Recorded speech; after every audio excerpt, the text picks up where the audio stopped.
Selam arkadaşlar, yeni bölümümüze hoş geldiniz.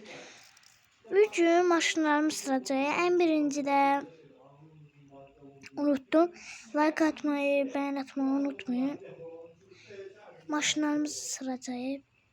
En birinci böyle polis maşınımız var. Rus polis maşında.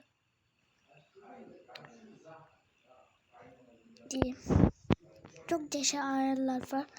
Üstünde bir kalkası da var, gördünüz mü? Böyle bir tane maşınımız var. Bu süresinden maşınları süratli değil. Çok ağır üstüne verilip çokça şeydi. Yani böyle maşınımız var. Üstünde en sürat ondan bir tane olabilir. Çok iyi yani, çok 2000'lik motoru var üstünde. Araba hadi. Biz buna bakın. Üstünde her şey var. Döndüreyim şöyle size göstereyim. Üstünde her şey var. Ve yani şöyle bir Niva'mız var. Avara Niva'sı. Yani çok ara vermişik. Çok yaşaydı.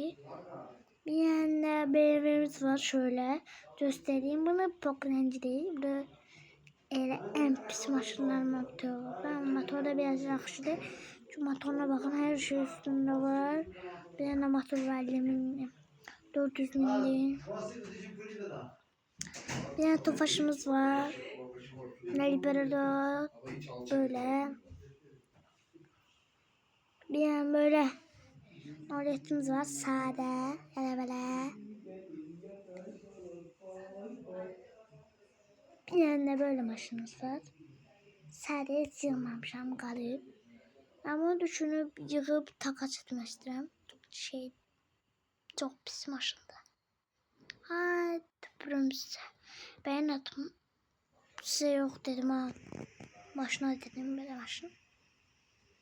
Ağzımı danışıyorum. Ama hani yığdık bildiğim ben çok. Hani çokça şey. Ben de maşınlarım. Sağ olun, bye bye. Bye bye.